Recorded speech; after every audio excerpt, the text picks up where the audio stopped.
Online.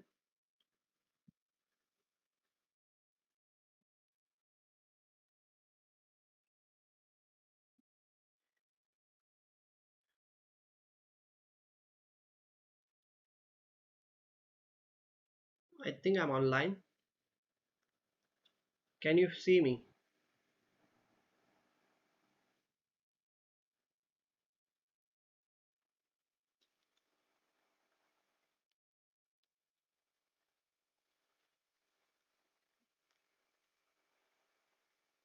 I think you are able to see me, right?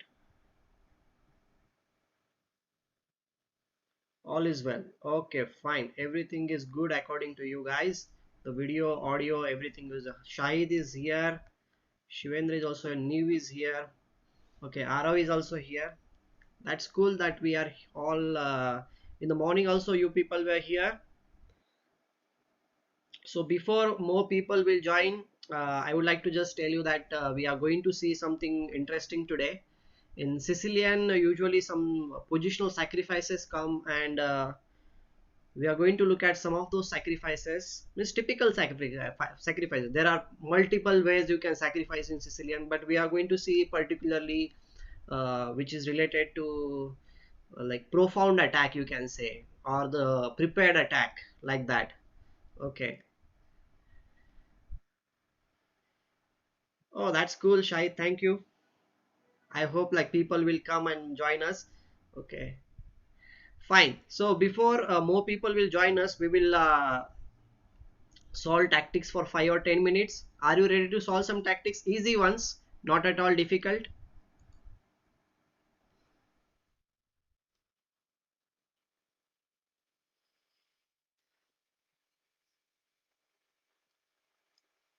Okay.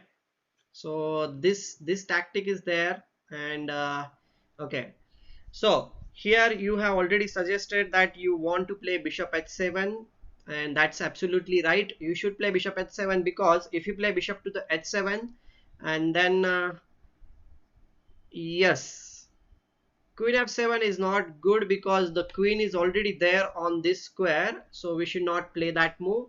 We are going to solve tactics just for some time until we will reach at least 10 people watching with us. So let's see if people are going to join us or not. So bishop into, if knight into h7 is played, we can simply capture the queen on d7. So that is quite easy. And if he plays king to the h8, then we can play queen to the f8 and it will be a check and mate. Okay, animation is also here. Okay, so I'll go to the next one.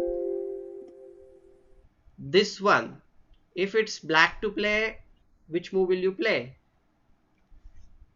Pratik is here. Thanks, Pratik.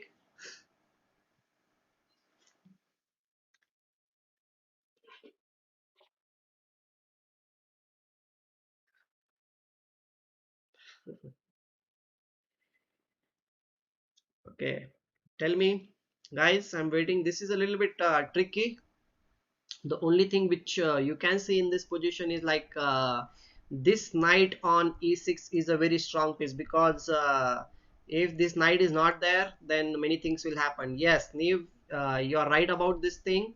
You can play rook into e6 here because once you play rook into e6, this rook on e1 is also being attacked, so he must capture here, and then we will play rook to the a1. It will be a check. If king goes here, then we will capture the bishop here, and then it is almost lost because if he plays this move, then it's a check and mate.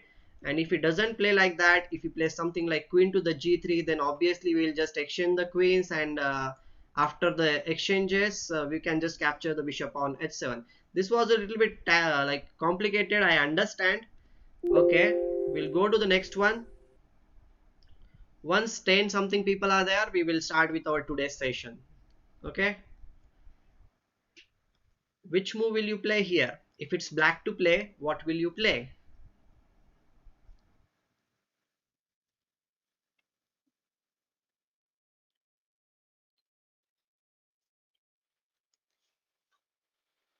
You can see there might be some discovered attack on this queen, so you need to be looking for those things, right?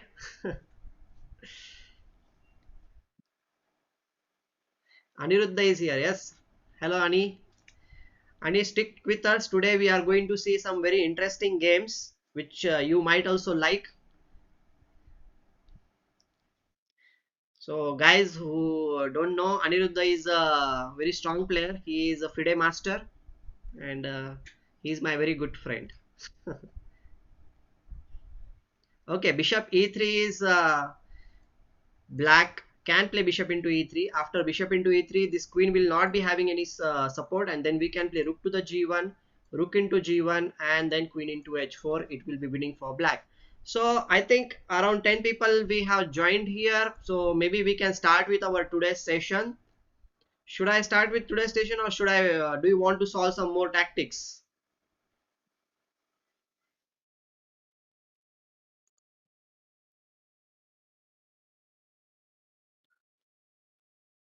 Let me know.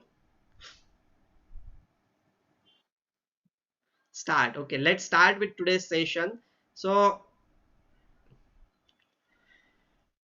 okay, more RO is asking for more. Okay, two three more tactics I will solve, and then we will go to the next means our session. Okay, okay, okay. This one, black to play. What will you play, guys? What will you play from black side?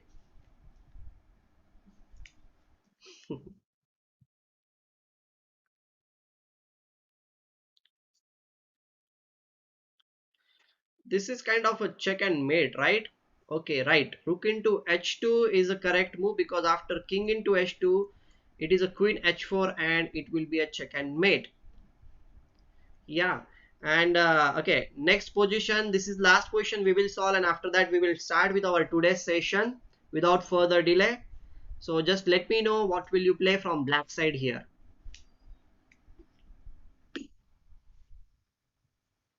because our today's session is full of tactics only. So guys, you are going to solve many tactics in today's session. It's not like it's not going to be so easy, but I'll help you, don't worry about it. Okay, Shivendra is saying bishop into f2. New is saying rook into d2. Animesh is also saying rook into d2. Yeah, I think like you can see that this bishop is supporting this rook. This rook is supporting this bishop as well as this rook. So you can say the d1 rook is little bit overloaded. And if we can deflect this rook from this square, then it will be winning position for us. That's why rook into d2 is a good move.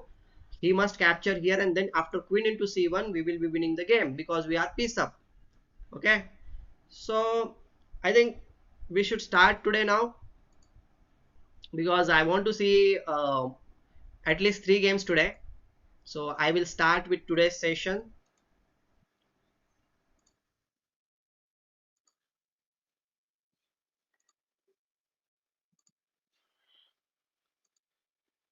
Are you guys ready?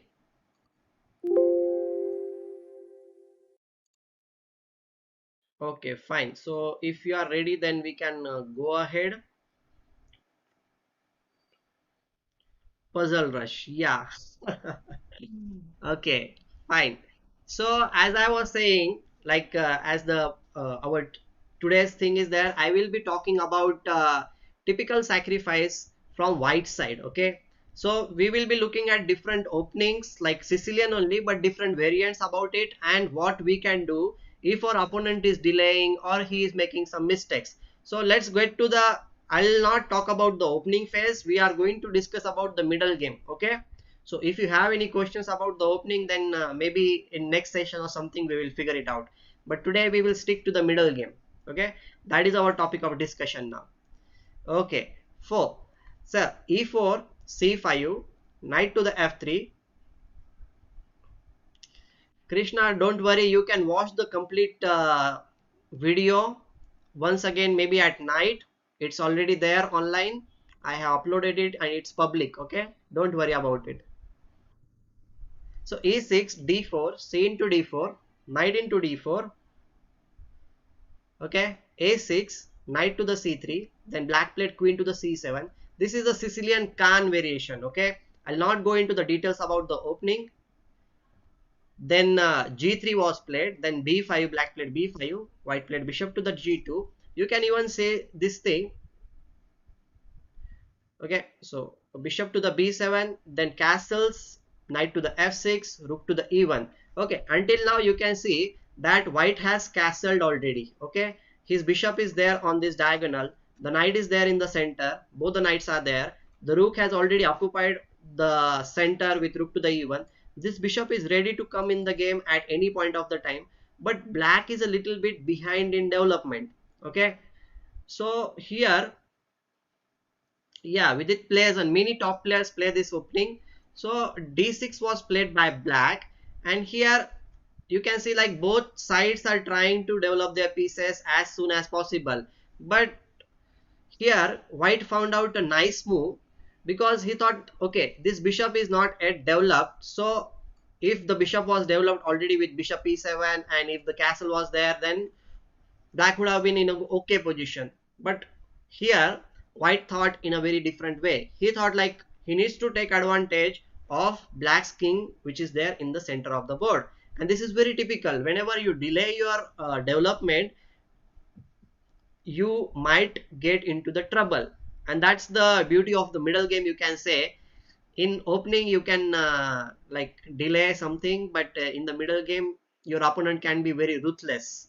Okay, so here white decided to play a4 move, and here whatever you play, the b5 pawn is under attack, so ba4 and b4, these two moves are there. So which move will you play, tell me? I'll start asking you questions now. Which move will you play?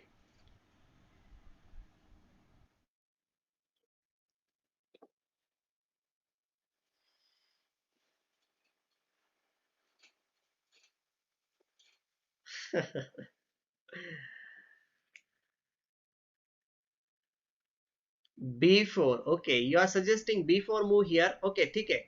So in the game black played b4 in this position, and now as white's position is completely ready, this rook is there, this queen is there, this bishop is there, the knight is also there in the center of the board. This knight is going to be very typical now, and you have two options here: either to go back here with knight to the e2 or knight b1, knight a2, or you can try to open up the position in the center of the board, because your opponent has kept his king in the center of the board, that is on e8, and you should try to take the advantage of this thing. That's why without delaying, as I was mentioning yesterday also, chess is all about timing. You should not miss the right time to play your moves, and it's not about the clock time I'm talking about, it's the time on the board. So that's why you should play knight to the d5 in this position.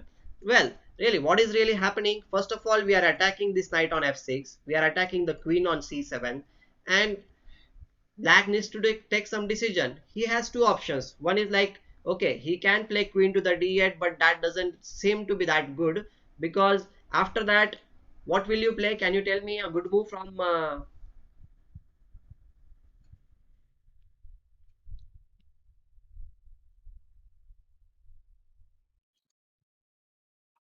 white side here? Which move will you play? Well, after this move, we can even simply capture the pawn on b4, and we will be pawn up. That is also enough for us to play in the game. Or we can even play knight into f6 and then e5. That is also there. Yeah, guys, that is there. But black player was a little bit brave in this position. And I forgot to tell you, the white player was Stein. He was a very strong player in the era of Fischer, Bobby Fischer, when he used to play. Leonard Stein was a very strong player, and he is white in this position. Tuvia is here. Hello, Tuvia. Okay, so here black has two options. One is knight into d5, or he can play e into d5. Knight into d5, if he plays, then we can simply play e into d5, and then if e5 is played, then we can get a positional plus by playing a5 move, because next move we are going to play knight to the c6, because this bishop is there. Once this bishop gets opened up, then the pawn on d6 also weakness, and this bishop on f8 is actually very cramped because of his own pawn on d6. So this is something positionally you will be having great position. But okay, here black player accepted the sacrifice by playing e into d5. Okay, Mayur is also here. Thanks, Mayur. We are just started with the typical sacrifice, that is the knight sacrifice on d5, because black has delayed the development. So e into d5 is something which black played and he accepted the sacrifice. Then what is really happening? So after e into d5, okay, first of all we should see what is happening. The the first thing is like rook's file is opened up, correct? This knight is there which is ready to jump on the c6 square or the f5 square. And also one thing is that if bishop e7 is played, then we can simply win the piece by playing knight to the f5. Then this piece on e7 will be lost because it is a pin, correct? So that is not something good for black. So black decided to play king to the d8. Now after king d8, we should take the stock of the position. What is happening? So here you can see that after king to the d8, black has lost the right to the castle here, right? He cannot castle anywhere. Another thing is that the rooks on a8 and h8, these rooks are not connected, they are quite away from each other. Another thing is that this bishop on f8 is completely bad piece, because the pawn on d6 will not move until this pawn on d5 will be moving. And look at these poor pieces on b7 and b8. That is also a little bit very cramped position. So by sacrificing one piece, white has got a lot of activity, because his bishop is coming in the game at any point. This bishop is also well on this diagonal, the rook is well placed, and the knight is ready to jump on c6 and f5. So you can say that just for the sacrifice, white has got a lot of play here. Okay, Anshu, he is here. Okay, thank you Anshu for coming. So here, next question for you, what will you play? I will wait for you guys until you tell me the move. Which move will you play from white side?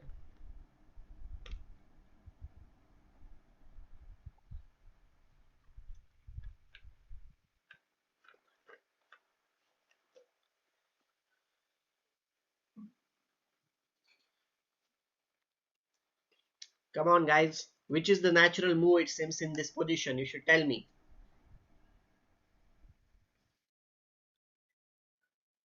We should develop our piece. Yes, my class buddies is saying that we should develop the bishop on g5. That's absolutely right. We should play our bishop because we will be pinning this knight. And there might be a possibility of capturing on the f6 square, and then black's pawn structure will be much more bad after that. Okay, here black played knight to the bd7. Okay, he had other options also, like bishop to the c8 was played once upon a time, but that will lead to a very bad position after bishop into f6 as I mentioned. And this pawn structure looks pretty bad, because look at this pawn on h7, it is isolated. The f7 and f6 pawn is like isolated, and also double pawn d6 pawn is also bad. So you can say that the black's pawn structure will be damaged, and we can start with queen to the h5 and something like that. We will bring the other rook also in the game, or we can play a typical way, in a way. Okay, I will not tell you right now because I want to show you that idea in the game which happened actually. So bishop c8 is not actually good.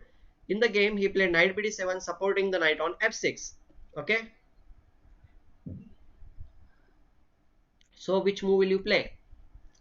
Now understand this thing, that we want to bring this rook in the game. Okay, so before we bring the rook in the game, we need to play something. Will you play? What will you play here?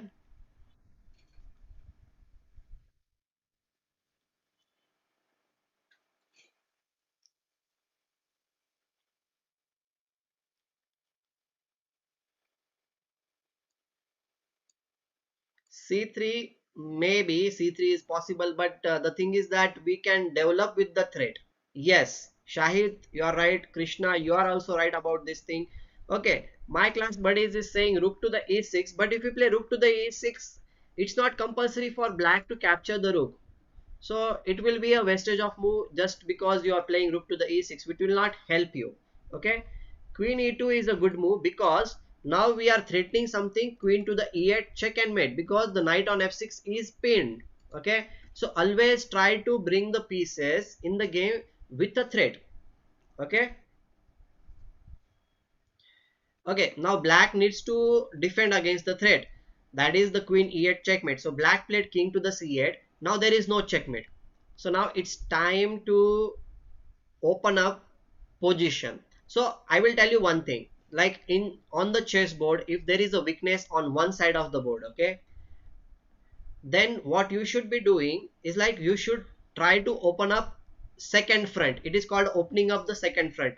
Like in the normal way, if I want to tell you normal example, if you are attacking someone, like if you are playing boxing or something, like if you are punching him on the right side and if he is defending it, okay, so the most likely what you should do is like you should start punching him on the other side, so that he will not be comfortable with that thing, he is not ready with that thing, and he will just fall. So on chessboard also you can do that thing. If you are attacking certain weakness, attacking just one weakness will not help you, he will defend it firmly. But if you start or create the second front, or if you start to attack him on the second side, then attack, like defending two things at a time will be very difficult for your opponent. That's why in this position you should play c3. Shahid, you are right about this thing, you should open the second front, okay, because his position is already damaged on one side of the board. Now his king is like trying to get some shelter on the queen side, but we will not allow that thing. We will play c3, and now it's very difficult position for him. Let's suppose he plays b into c3 in this position, then it will be a very disastrous move for him, because we can play rook to the c1, and now rook c3 will come, and then this rook will be there, we can play this rook, and then b4 is also there. Black will be completely lost in that case. Yes, absolutely right. So obviously black did not play b into c3. In this position he played b3. Okay, Tupia, you should not play c4 here, because c4 will not force him to do anything. Okay, he played b3 in this position. Okay, you Vaishnav has a question that what about queen e8 instead of c3? Okay, if you play this move, then okay, we can first of all capture here. That will be a blunder, because this check, queen here, and then this check, and okay, king to the c7, and we are at least not getting checkmated. And now calculate the number of pieces: 3, 4, 5, and 1, 2, 3, 4, 5. So at least I can say like black will survive for sure, right? So it is not losing position for black, at least you can say this thing. And also if black wants to defend the position just like that, he can play queen to the d8, and if you play this move, then again he is piece up and he can survive, he can go on. So queen e8 will not help you, because queen d8 is also one of the possibilities from black side. Okay, did you understand this thing? Vaibhav Raut, okay, no, okay, we are sticking to the game now. In the game, white played c3 because he wants to open up the position, and black played b3 because he wants to close down the position. Okay, even if you play knight c6, in that case I always have that king c7 move. Okay, okay, here Vaibhav, which move you are talking about, this position or previous position? Okay, the Vaibhav has already suggested this move, that in this position white should try to open up. The first move knight c6 here. Okay, first move. Okay, we have already at this position, and here also knight c6 is actually a good move, because why are you playing knight to the c6? Because now you are renewing the threat of queen to the e8, because we will be controlling the d8 square also, and it's a very typical move in this structure, because what we want is like we want him to capture on c6, because if he captures on c6, okay, the pawn will be coming on c6 square, this bishop will be having good scope here, because, and another thing is that we are controlling these two important square, so the pawn on c6 will be very annoying for your opponent. So always try to put your knight on c6, even if you are going to lose the pawn, that is okay, because your bishop on g2 will be opened up after that. Okay, so in this position black already captured on c6, he did not wait for it, and then he played knight to the e5. Now here tell me a good move from white side. I'll wait for you. Now this position is, I will say, already quite comfortable for white. He should win with slow and steady, but we need to bring the pieces in the game. We cannot really win the game if we don't have the pieces. So what will you play here?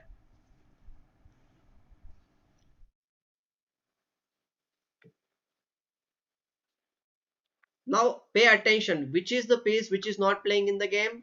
Obviously the rook on a1 is not playing in the game. All other pieces are doing some kind of a job. So we should bring this piece on a1 in the game. So where will you play it?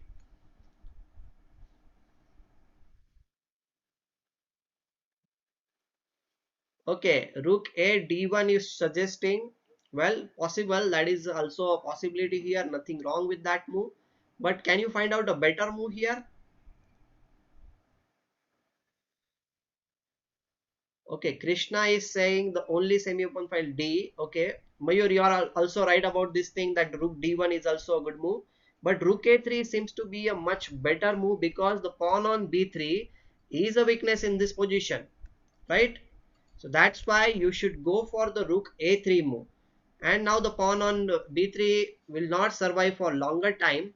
Okay, even if you play rook to the b8 in this position, then you can simply capture the pawn on a6. That is also not so good for black. So he decided to just leave the pawn on b3 just like that, and he captured the pawn on c6 here.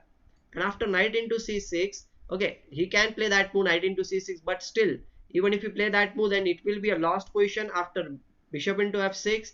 If g into f6 is played, then we can play queen to the e8, and if king b7 is played, then rook into b3, and okay, this position will be winning for white. So he cannot even play knight into c6 exactly right now. So he tried to finally play or bring the bishop in the game by playing d5. Okay, now he is trying to at least get the bishop, but it's too late. It's very very late for him to bring the bishop in the game. White simply played rook into b3, and after rook into b3, black played bishop to the d6. And now can you tell me what will you play? You should simplify the position. You don't need to worry. First of all, you should see that this bishop should have the open diagonal. So for that reason, this pawn on d5 should be removed. But the pawn on d5 is being supported by the knight on f6. So what will you play now?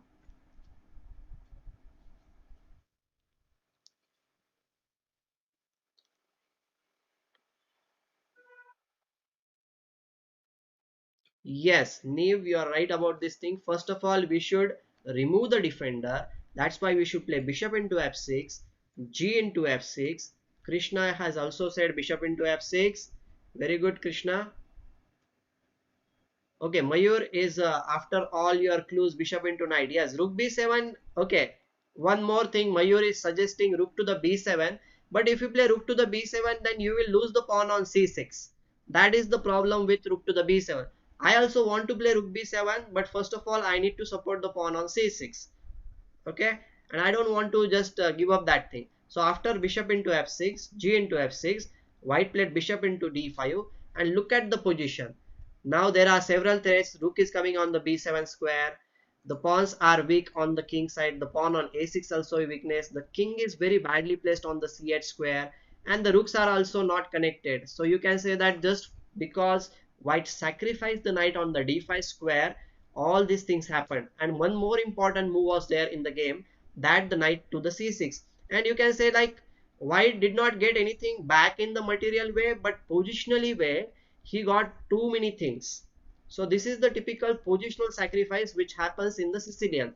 Okay, okay, next. Okay, the game went on for a long time, but I will not comment about the game. I just show you the game for the sake of clarity. After queen to the d7, he played queen d7, king d7, rook b7, and now he just brought the bishop back because the c6 as well as the c7, these two pieces are very badly placed. He is going to lose that thing. And okay, after b4 he just lost one piece after another, and this position is completely winning for white because he has plenty of pieces, pawns actually, in this position, and his king is also safe, and these pawns are also going to fall. That's why here after few moves white won the game, black resigned. Okay, so did you understand the concept of sacrificing a piece on the d5 square so that you can open up the position? You will not get back the material. Many a times, I just want to tell you that many a times it happens like we always try to get back the material after sacrificing, but you should not do that all the time. Sometimes you might get something which is not materialistic thing, but it will be positional thing. It will be a long term advantage for you, and you should play for that thing. Okay, so should I go to the next game? If you have any questions, you can ask me in the comment section. I will definitely answer you each and every question. Okay.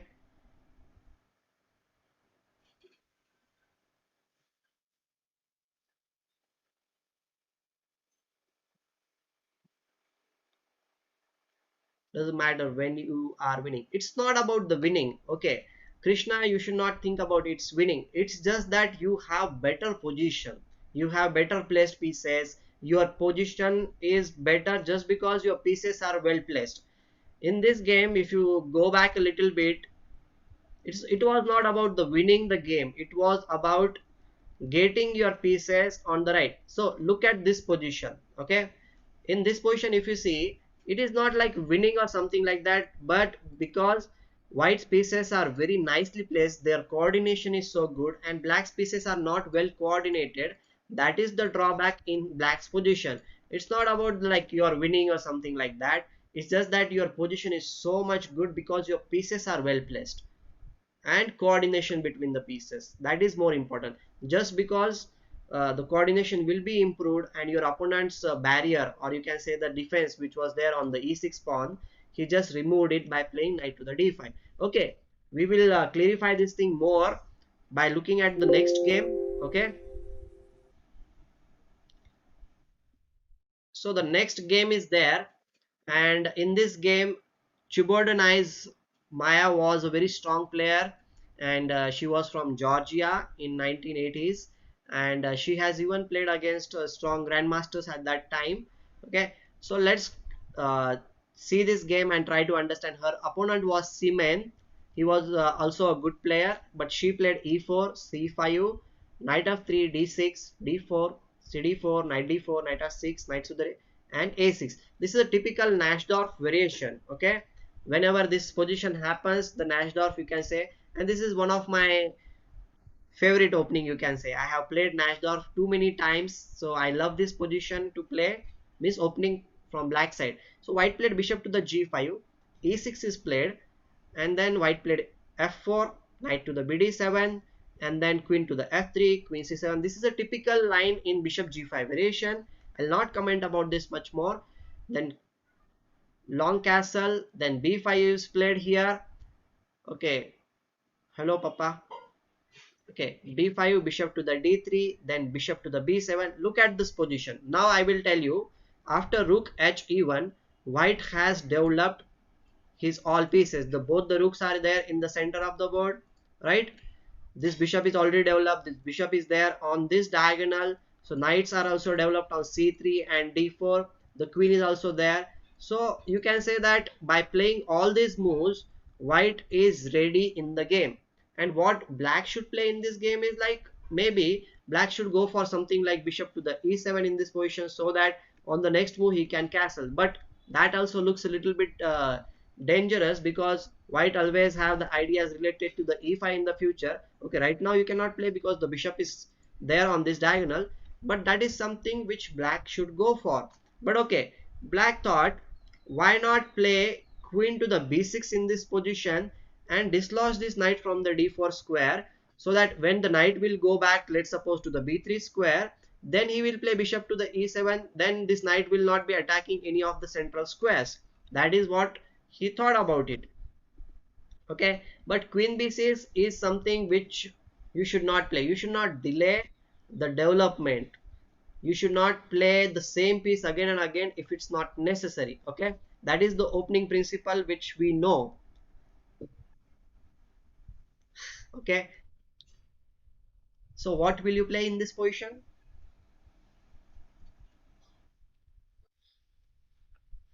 Okay, Shahid has played this opening. He's suggesting that thing, and Tube has seen this game.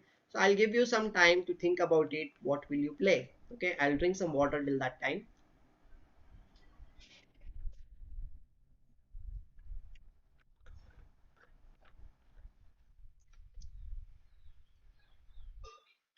Which move will you suggest? Not just the move, but you should tell me what will happen after that also. Okay, it's not just about the move, it's about the plan. Okay, my class is saying 95, but what is your plan? Can you tell me what? You should tell me the plan.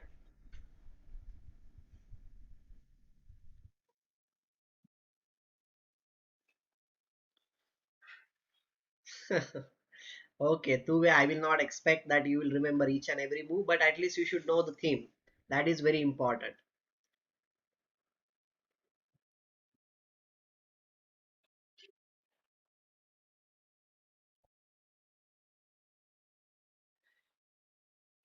Okay, guys, can you suggest me something, or am I just waiting for your answers?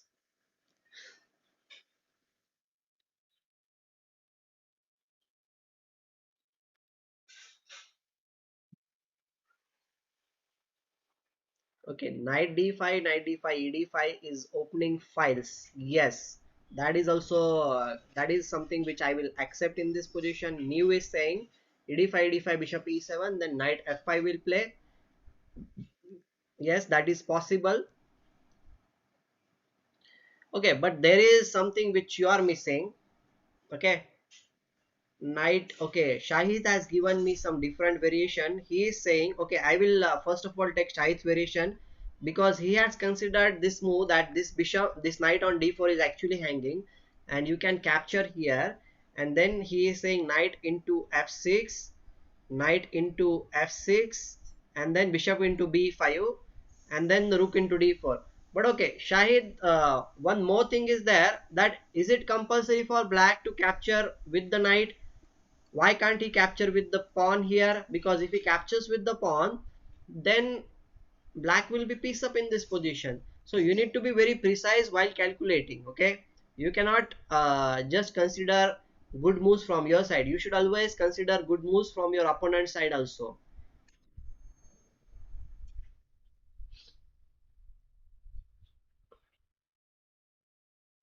Did you understand that we should consider good moves from your opponent also? So here maybe we can play bishop into f6. That is much better in this position. And now if g into f6, then we can go for bishop into b5, because then we will be attacking the queen here.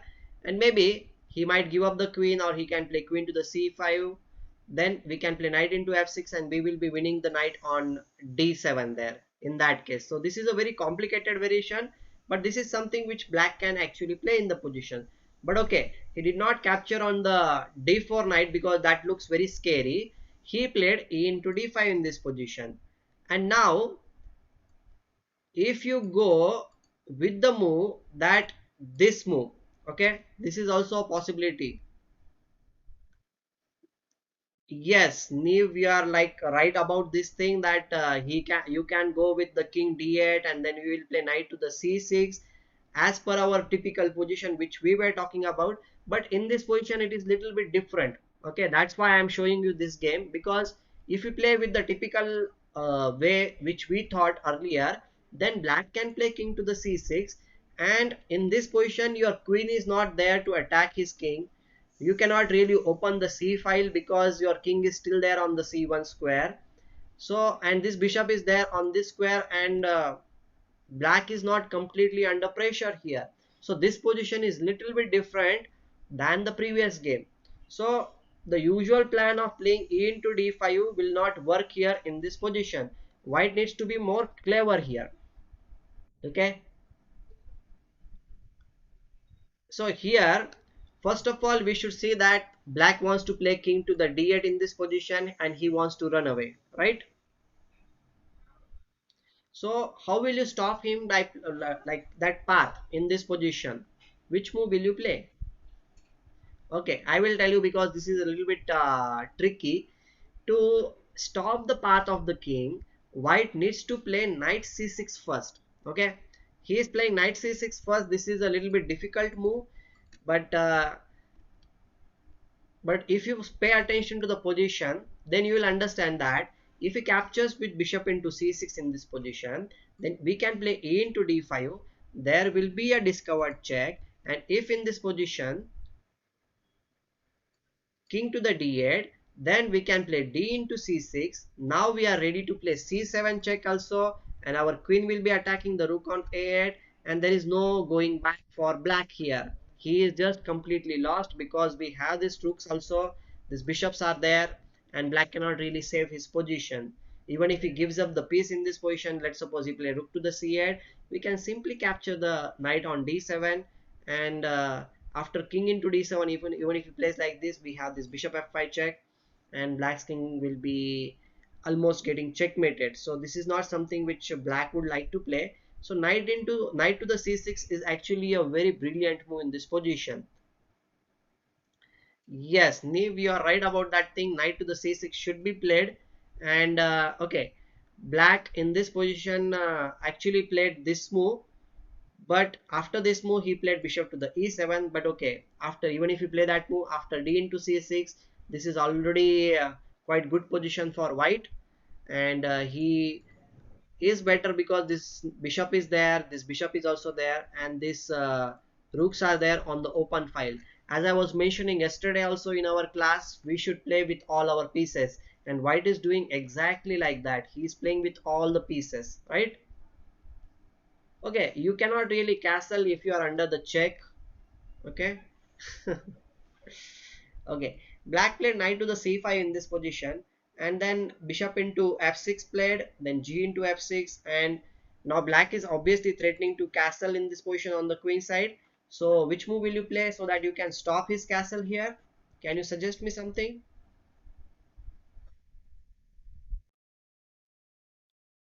Am I back or am I offline?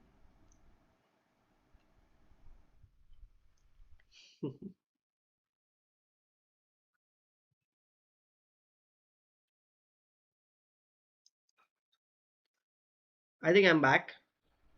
P and John, you are right about the move. We should play bishop to the f5. Yes, okay, I'm back. Okay, fine.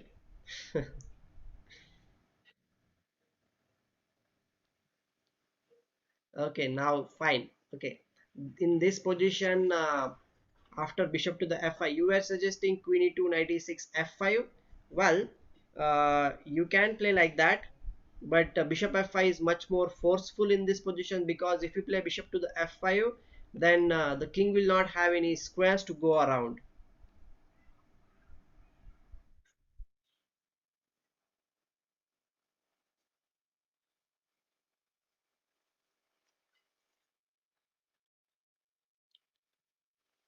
Okay. Okay, fine. Good evening. Okay, fine. He played queen to the c7 because he needs to protect the bishop on e7. And after this, white played a nice move because he understood that he needs to dislodge this knight from this square. Once the knight is not there, then plenty of things can happen. He played b4 in this position. And after this b4, is it buffering or am I back properly? I think I'm back.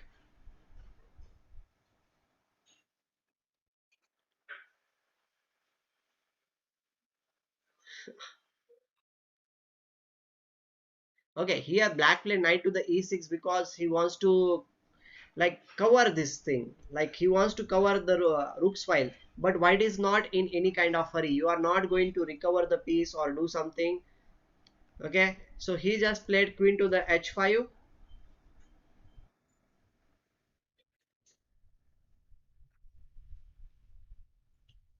because he is not in at all in hurry. And now there is a renewed threat of playing bishop into e6 in this position because the pawn on f7 is a pin pawn. Okay. Okay, he played knight to the g7, attacking the queen as well as the bishop on f5. And here, white played a very simple move. Can you tell me what will you play if you are white in this position? Your queen as well as the bishop on f5 is being attacked, and you don't really want to give up the bishop on f5. So which move will you play?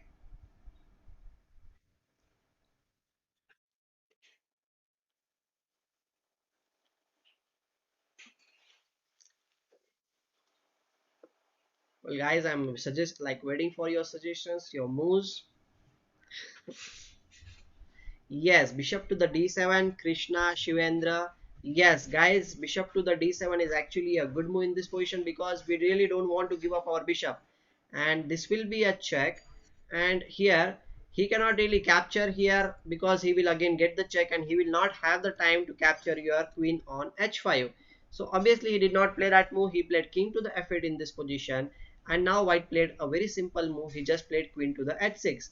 Now there are many threats. First of all, we are threatening rook into e7, because you can see that the king on f8 is actually doing two jobs at the same time. He is supporting the knight on g7 as well as the bishop on e7, and you can say that the king is overloaded, right? Okay, black did not understand the threat here in this position. He played d5, and now, as I was telling you already, white played rook into e7, and he is just going to lose the piece after this. But okay, I want to test you. I'll ask you, is queen into g7 a good move in this position, or is it a bad move?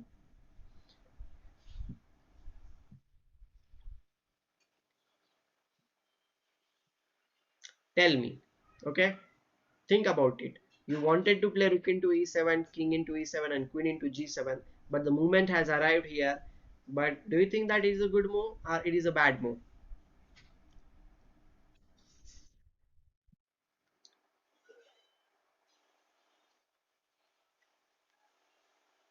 Bad. Can you tell me why it is a bad move? If you think it's a bad, then tell me why it is a bad move.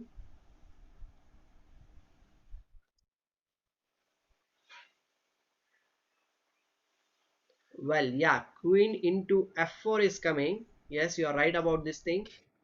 Black will be playing queen into f4, and if you play king to the b1 in this position, the pawn on f6 is supported by the queen, and we can play rook a g8, and the queen is not having this square also, then the queen will be trapped in this position. Yes.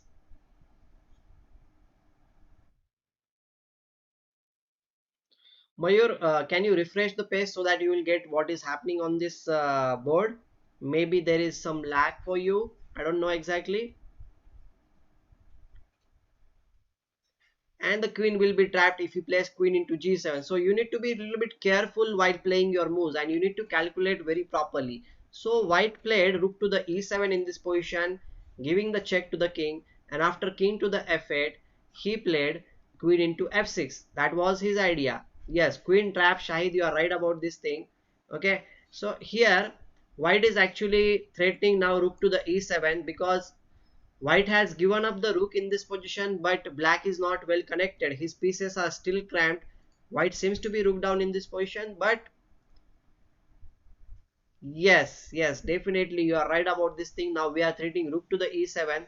Black played king to the g8, and now rook e7 came. The rook arrives on the 7th rank, and now queen f7 check, and queen into g7 is a threat. So black played rook to the f8. Okay, he is defending the pawn on f7, and black seems to be okay, but as this position you can see the rook on h8 must be feeling very very sad. So can you find out a move which will finish off the game from white side?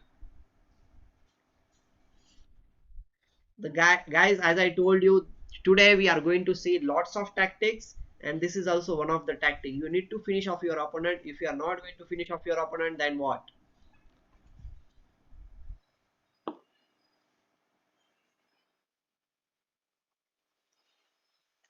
How will you finish off black in this position? Take your time, I'll wait for you.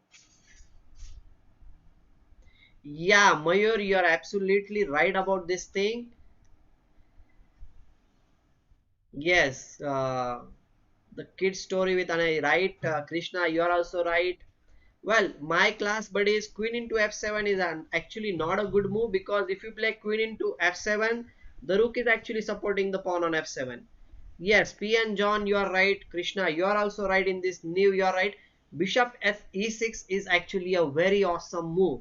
And when I was looking at this game, I was like, okay, nice move. I really like this move. Shahid, you are also right. Because first of all, we are playing bishop to the e6. We are threatening bishop into f7, as well as we are capturing the queen on c7. And now, okay, black decided to queen give the queen here. He played queen into e7, and after queen into e7, f into e6. Okay, you can say that the queen is being against three pieces here, but look at these pieces on h8 and e7. They are completely tied down, and they are not worth anything here. They are completely useless. So white has this strong pawn on the c6. She just pushed the pawn to the c7 square, Queen G7 mate. Yes, absolutely right. For the people who doesn't know, if f into e6 is played, we should not capture the queen on c7 because he will capture our queen. But we have a very simple move, as Mayur has mentioned already. We can play queen into g7 and it will be a check and mate because this rook is there on the square. So queen into e7, black decided to give up the queen, and after queen into e7, f into e6, white just pushed his pawn because it is said that whenever you have the passed pawn, just push it. Okay, because you might not get the chance to push the pawn once again. So after c7, black played h5. He wants to bring the rook in the game, but that is not going to happen. Can you once again tell me a good move from white side? Can you finish off the game? Once again, a good move from white side. This is a very funny position. I like this position. Come on, let's see how much tactically alert you are.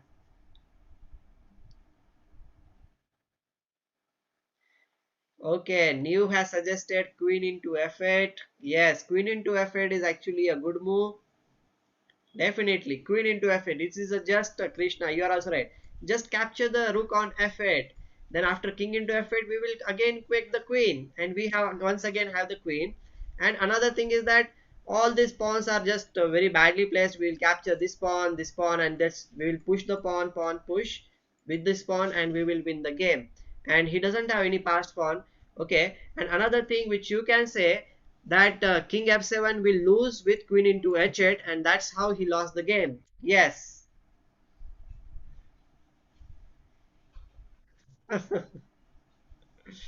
Yeah, it's like the Fisher random. And the way we are talking about Fisher random, I will show you one or two more games today if you have the in it.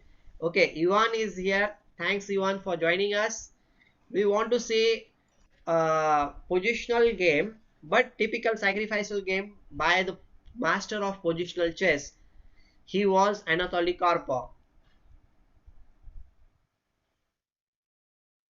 Knight into e6. Okay, you have this question. If you are asking me, if you play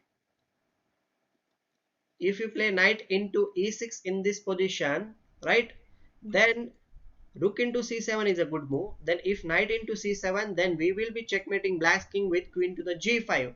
And he is actually getting checkmated just because of his two rooks. They are like, why are, the king must be thinking, why are you there, man? You should be there to support me, not to checkmate me.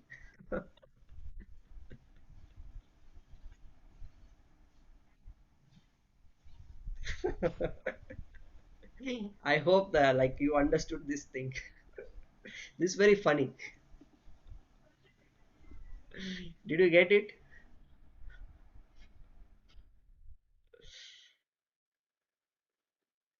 Queen g5. Yes, new you've suggested this thing. Okay, fine. So now we will move to the next game, which is the game of positional master, who was Anatoly Karpov. Okay,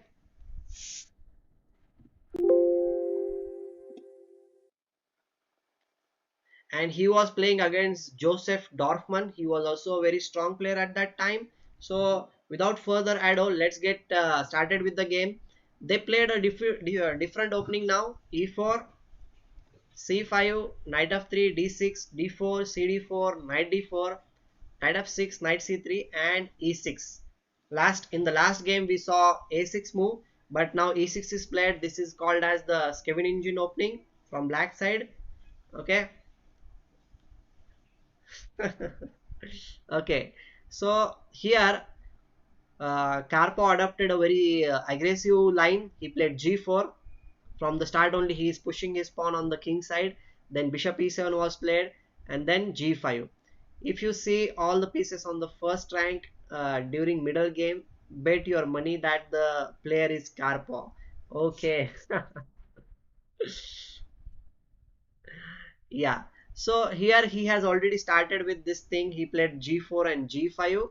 Then a knight f d7 is played in this position, and to protect the pawn, white played h4. Black played knight to the c6, and then bishop to the e3, supporting the knight on the d4 square. And here a6 was played by black player. And now I will tell you that the position has been converted somehow. into Sicilian Nashdorf kind of a variation. And this is one of the typical variations, we'll say. This variation starts with h3 in Sicilian Nashdorf. But okay, that's not our part of discussion. We will stick to the middle game plans. Yeah, he is trying to do that, but okay, he played queen to the e2, black played queen c7 and long castle.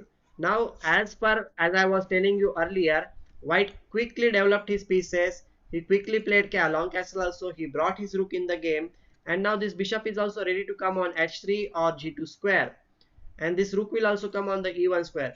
So always try to bring your pieces as quickly as possible in the game. Okay, that's the very important thing in any middle game or opening, you can say.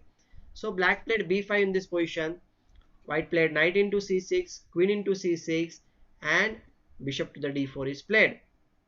Okay, by playing bishop to the d4, white is threatening on g7 square, but black in this position tried to be little bit over smart, you can say.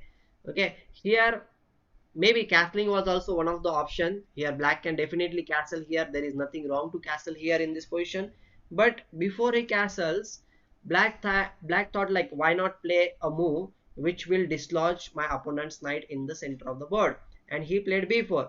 Just like the previous game which we were looking at, the first game which we looked at, in that game also b4 was played, thinking that the knight will go somewhere to a bad square. Like here the knight cannot go here, e2 square is not also available, e4 square is not available. So black thought maybe he will go to the b1 square, but obviously Anatoly Karpov understood the value of the pieces. He understood that black has delayed the castle, his king is there in the center of the board, and we know that thing. Like, what you should play in this position, can you tell me in the comment section?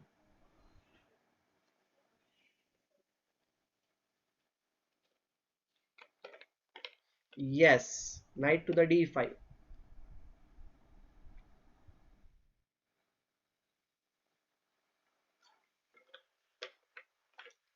Okay, I have a question for you.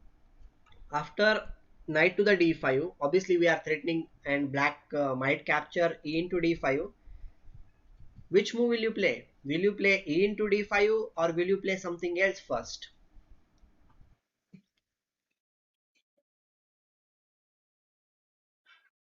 Okay, some of you has suggested bishop to the g7 in this position, but if you play bishop into g7 here, black will play rook to the g8, and now your two pieces will be hanging. Okay, because the rook is attacking the bishop on g7 and this pawn is attacking the knight on c3. That is not a good story for us. Like, it is not a good news for white. So white should not be greedy. He should not capture the pawn on g7 like that. First of all, he played knight to the d5, and after e into d5, you tell me which move will you play.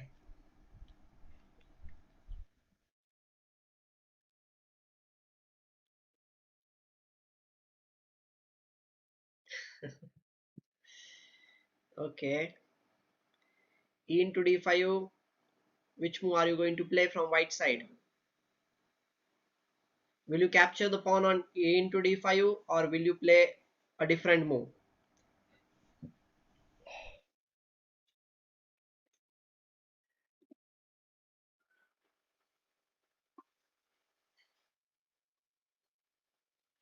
E into d5 is suggested by Tuvya here. Okay, I will consider that move. E into d5 is a possibility. Looks better. Okay, Mayur is suggesting that bishop into g7. P and John is suggesting bishop into g7. Niv is suggesting e into d5 here. Okay, but I think as Mayur has already mentioned that if you capture on g7, rook to the g8, and if you capture on d5 in that case, that is much better because the pawn on d5 will be supported in this case. Okay, and we are attacking the queen first, and then on the next move we can bring back the bishop to the maybe on f6 square, because the bishop on e7 is a pinned piece. Okay, so actually bishop into g7 is something which Karpov played, but just for the clarification I would like to show you that if e into d5 is played in this position, then black can play queen into d5, and then if you play bishop into g7, then our rook on h1 is actually hanging here, and black can play queen into h1. rook to the e1. If he tries to checkmate here, black has a nice move, that is knight to the e5. Then if bishop into e5 is played, then d into e5, queen into e5, you think like, okay, now it's checkmate is there, but black can save himself by playing here castle. And if you play queen into e7, okay, we can play bishop to the e6. And I will say like black should survive in this position, because there is no dark squared bishop in this position, and somehow black should be fine, because this bishop is this queen will also come in the game somehow with queen to the d5, and black is not at all in trouble. So getting back to the position which we were calculating here, bishop into g7 is actually a better move, because our pawn will be there on the d5 square. So I hope you understood my explanation. Black played queen to the c7, and as this bishop on e7 is like pinned here because of the queen there, and our bishop on g7 is being like attacked, white should play bishop to the f6. And now this is a very great position for white, because there is no way that black can do anything about this thing. Divya is here. Hello Divya.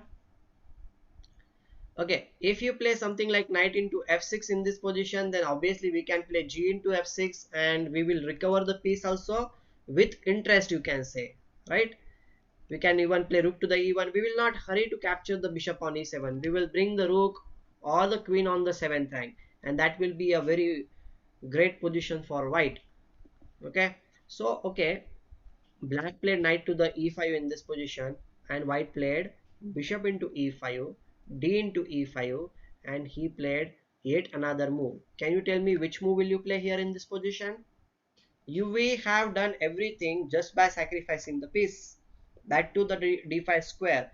I hope you are understanding, like the typical sacrifice on the d5 square to open up your opponent's position, especially if the king is there in the center of the board when your opponent has delayed the castle. Okay, d6 is being suggested by Divya. Divya is also suggesting, Shahid is suggesting, my class buddies is suggesting bishop to the g2. Okay, okay, I understand that you want to play d6 in this position, but that seems to be a little bit premature to me, because if you play bishop to the here, then black can simply capture bishop into d6, and this pawn is also supported, and you cannot really attack the bishop here on d6. Okay, Sanket is also here. Thanks Sanket for joining us. So d6 is not good. First of all, you should try to open up the center. Okay, for that thing, the pawn on e5 is the main barrier. So try to open up the position in the center, means remove the barrier, and the pawn e5 is the barrier. So we should play, okay, if you play bishop to the g2, then black can play queen to the d6, and he will block this pawn on d5. It will not move forward. That is the main problem with bishop to the g2. If after bishop to the g2 white was able to play d6, then it was fine for him. But after bishop to the g2, black has this queen d6, and he will be blockading everything.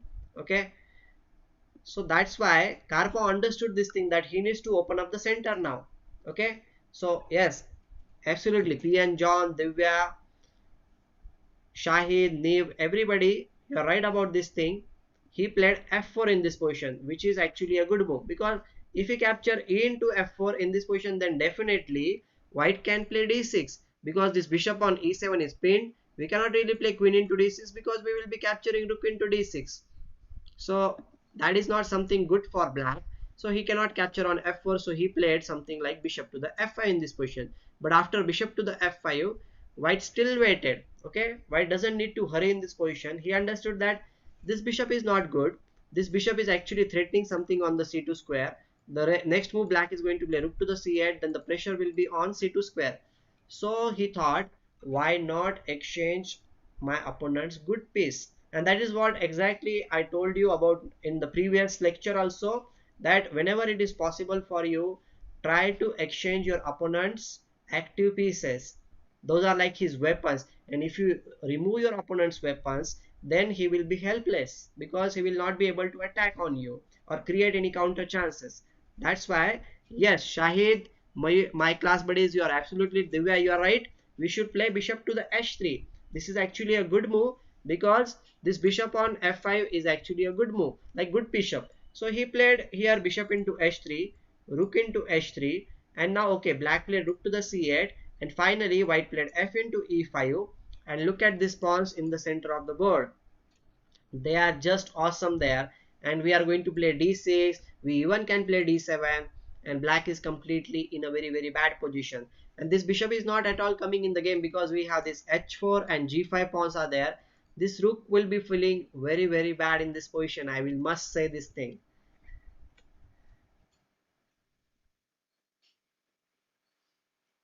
So here, okay, the game continued for a while, but white already got a very nice position and he went on to win this game. So I will just show you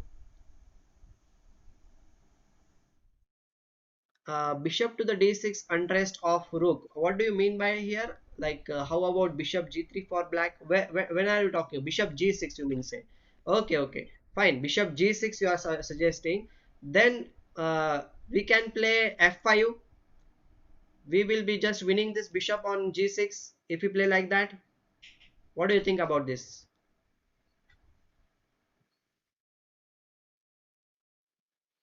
Did you get it? Is your doubt clear now, my class buddies? I hope it is clear. If we play bishop to the g6, then we can just play f5. Yes. Okay. Fine. So he played bishop into h3, rook into h3, rook to the c8, and f into e5. As Krishna was suggesting, they looked like rabbit's teeth.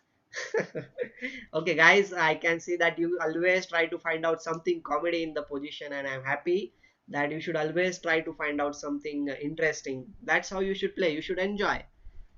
Okay, so black played queen to the c4 because he wants to exchange the pieces. Obviously, here white did not go for the exchange because instead of rook to the c8 you are suggesting. Okay, he is suggesting bishop to the d6, but if you play that move, I'll just play f into e5. You cannot capture here because I have this d6 move also, and I can play rook to the e3. Then how will you support the bishop on e5? This is not a possibility from black side. If you don't play rook to the c8, if you play bishop to the d6, I'll just capture the e5 pawn. Okay, is it clear for you? I hope it's clear. So rook to the c8, and then white played f into e5, and white is having great position. You can say that for the bishop, if you calculate the number of pawns, white is having 3 pawns. 1 2 3 4 5 6 7 pawns are there from white side, and that is more than enough. Okay.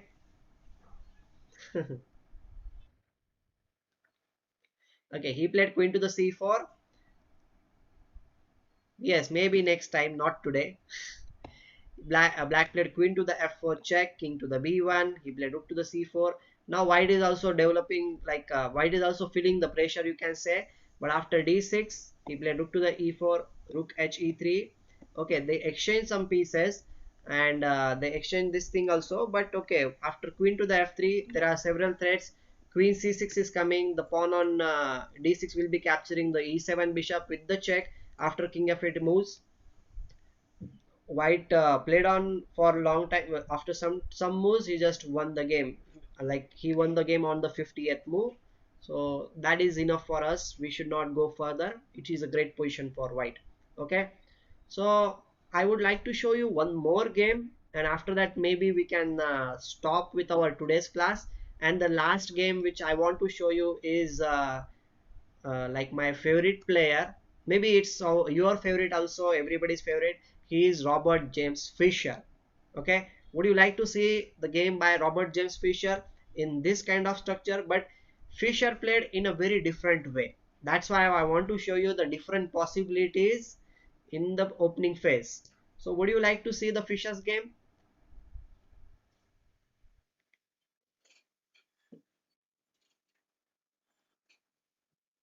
Just tell me yes or no, so that I can go to the next game.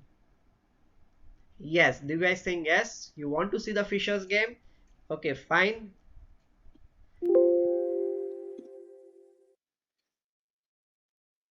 Sure, Fisher is always fun. Yes, Mayur, you are right. My class buddies, you are also right. Okay, fine. So here everybody is saying yes. So until now, you must have understood that to sacrifice the piece on the d5 square is a typical strategy in Sicilian. But you need to have your pieces in the center of the board. Then only that sacrifice will happen. Okay.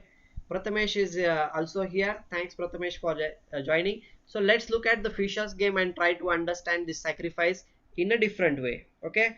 So white played e4. Fischer was white in this position. His opponent was Rubinetti. Alberto. He was also a strong player at that time, and this game was played in interzonal tournament. Like interzonal tournament is before, like you can say, the candidates tournament. Okay, so c5 was played, then knight to the f3, d6, d4, c into d4, knight into d4, knight f6, knight to the c3, and e6. Once again, we are going to see the Kevin engine setup, and Fischer always used to love to develop his king's bishop, that is the f1 bishop, on the c4 square. He always liked that bishop. He said like, without that bishop I cannot really survive. He used to think like that. That is the most strongest piece for him. Yes, bishop to the c4.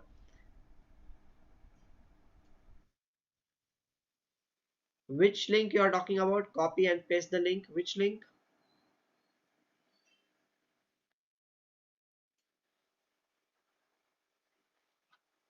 To where? Are you talking about something special? Okay, leave it. I will go with the flow. I'll play a6, then bishop to the b3, and then black played b5. Okay, so white castled. So quickly, Fischer developed his pieces. He castled also. The rook is also now going to come in the game with rook to the e1.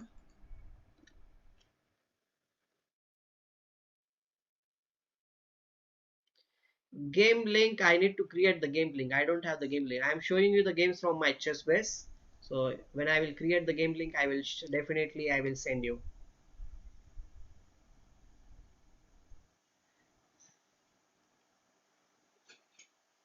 Okay. Maybe after the session or something I will publish it, something like that. Okay, is that fine by you? Okay, black played bishop to the b7. He also wants to pressurize the e4 pawn. Okay, hedge system. Okay, I did not get what you are talking about. Okay, white play rook to the e1. That is what we should do. We should bring our pieces towards the center of the board. Black played knight bd7 and white played bishop to the g5. He is also putting some pressure on this diagonal. So black played h6, then bishop to the h4 was played, and now here in this position black should play g5. Okay, this looks a little bit crazy, but actually this is a good move, because after bishop to the g3, knight e5 is again a good move, and black should be able to survive in this position. And this is a theory, I will say, but at that time the theory was not developed that much. That's why black played knight to the c5. He is playing c5, knight to the c5, because he wants to capture Fischer's bishop on b3. That is his idea, and he is also supporting the pawn on e6 in this position. But Fischer was very clever. He understood the position in a deeper way. So can you find out what you should be playing in this position? Okay, Prathamesh, our morning sessions will be there at 11:30. So, and the evening session will be there at 6:30. I will be streaming two times in a day. One is there in the morning 11:30 and 6:30 in the evening. Okay.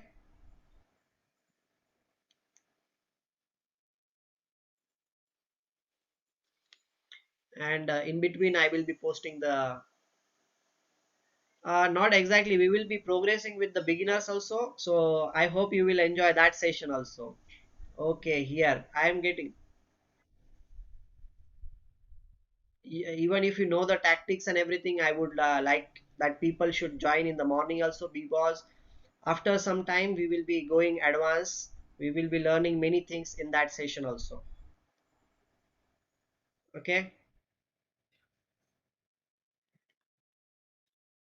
Okay, fine. I have a question. Okay, Ivan, can you ask me? Yes, ask me a question. Definitely, I'm here to answer all the questions.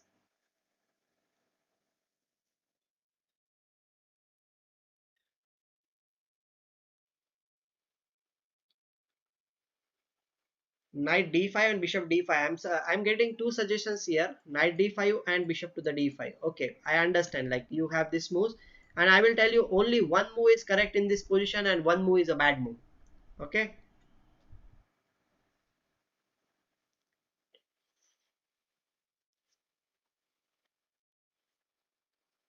Okay, can you play after the stream? Maybe at night I will play. If I come at night, if I decide to come live stream or something like that, then I definitely. But not exactly right now. I have some other things to do, and I need to have the dinner also. If I am coming online, then definitely I will post it on YouTube, my Facebook, and Instagram. Everywhere I post. So do follow my account so that you will always get the notifications. Okay. Here, as I was saying, there is only one good move in this position. If you play knight to the d5 as we were suggesting in the previous ways, what will happen? But here black can play g5. This is a good move because by playing knight to the d5, obviously we were attacking here on the f6. Definitely here black should not play e into d5. That will be, my Facebook is Atul Dahale, by my name only. Everything is Atul Dahale. On Instagram is also Atul Dahale. Okay, that's my name. Atul is my name and Dahale is my surname. Like the chess game, or just learn good positions and tactical patterns and concepts, because many top players like Anand will remember lots of game along with the concepts. Well, Divya, the thing is that they don't remember exactly move by move, but they remember the concepts, or what do you call, there is a concept called in chess, like in normal life also, bookmark, right? And in chess games we have memory markers. Like if I talk about one game, whatever might be the game, the highlight of the game will be a bookmark. Bookmark are usually like the memory marker will be the move which was very important in that game, that changed the game. So these top players remember the games because of those memory markers. So any game which we are talking about, or any game which we are analyzing, we should always have some kind of a memory marker. By that memory markers, we can have two or three memory markers about one game, and then once we understand that memory marker is there, we will understand what happened before that memory marker and what happened after that memory marker. So we don't need to memorize each and every move. We should just remember the critical positions in that game. Okay. Concepts, if you remember, like in the previous games we understand that the knight d5 is the turning point, and in the first game we also saw that the knight d5 and knight c6 was the very important move. So those moves are like our memory markers. So if you remember that thing, then other things we will figure it out, because we will understand that okay, knight d5 came, but when did it come? It came after bringing the pieces in the game. So before playing knight d5 we will prepare for it, and like that we will remember the main concept, and it will help us to memorize, or you can say like understand any concepts. And we need to revise also a little bit all these memory markers. I hope you will understand and apply this thing of memory marker in your game also. Just try to make memory markers in any game you watch. Okay, that's how I also remember the games, that way, like I remember like what was the main point, what was the critical movement, after that the game changed. Okay, do you understand? Okay, I hope you understood. Here knight to the d5, definitely black can even play. Yes, I am from Maharashtra. Here knight into b3 is also one of the possibility which Fischer did not wanted to allow, and here you don't have exactly what to do in this position. So knight d5, he doesn't want to give up the bishop here on the b3 square, and as I mentioned, g5 is actually a good move, and after g5 bishop to the g3, he can even capture something like knight f into e4. So these are the complications which are happening.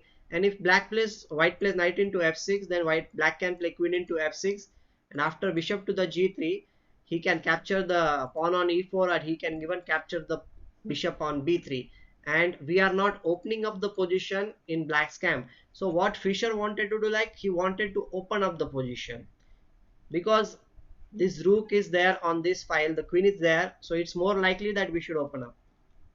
Okay, my class buddy is saying e5, but e5 is not that good in this position. Okay, e5, if you're talking about e5 in this position, I can simply capture the pawn on e5. You are still not opening up the position.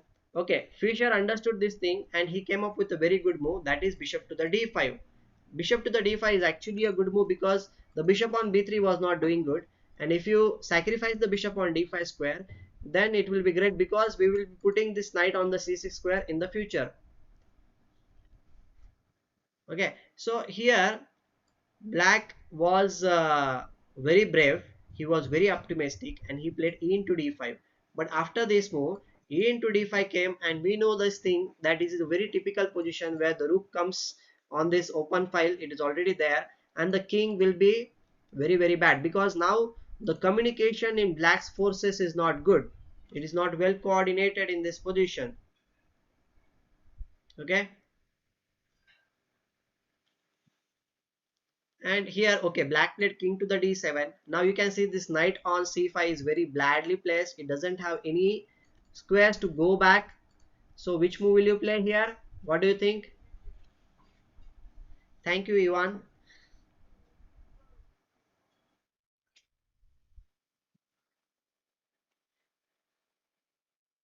Okay, so b4 was played by white here, and like Fischer understood that this knight is not at all good in this position. The knight was played on a4, but if you play the knight to the a4, we can simply capture knight into a4, b into a4, and now we will play c4.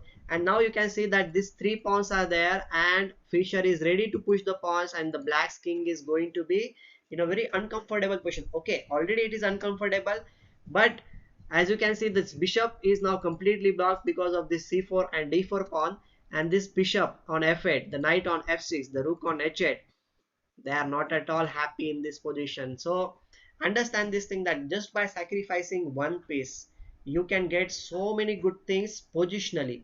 You are not good getting anything like materially, but positionally, if you see, then you are accumulating many points. Okay, that is much more better than any piece or a pawn if you can get this kind of positional pluses. And especially the most important thing in all these sacrifices which I have told you, the king position of your opponent, it was very very bad, and that's why this all these sacrifices were good.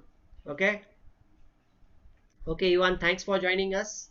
We will be streaming every day. You can come at this time or before some time, so that Indian standard time is 6:30. Okay.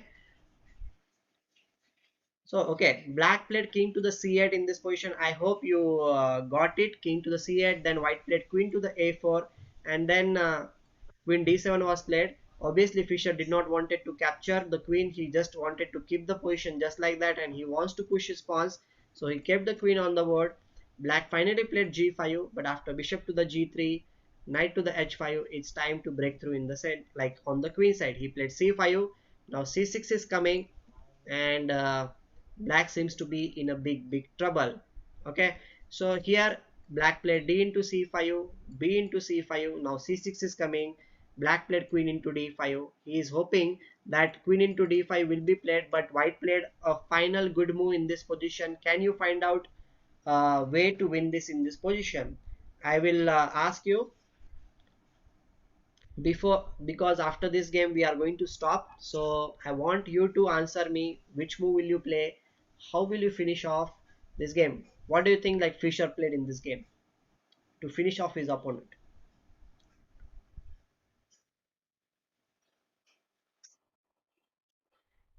Rook to the e1 means rook to the e8 you are suggesting. Well, that is a move definitely you can play, but tell me the complete variation. Even if you play c6, king d7 is one of the moves after rook to the e8. Guys, tell me complete variation because I want you to finish the session with a good move, good variation. Then queen b6 is suggested. Okay, Prathamesh is suggesting c6. Well, c6 is also one of the possibilities, but if you play c6 in this position, I will just capture bishop into c6. Then what are you doing? Nothing really great, because now I am supporting the pawn like e8 square also. Okay, c6 is not at all a good move. Okay, rook e8 is suggested by you. So rook e8 is actually a good move. After king to the d7, white can play queen a4 check, definitely. And now there is no moves for this king. King cannot come here, king cannot come. All these squares are being controlled by all white's pieces. And he can finally play bishop to the c6. But we can simply play knight into c6. And if queen into c6, we can win the game with rook to the d1, or we can even go for the winning end game by playing queen into c6, king into c6, and after that we will win the game with rook into a8.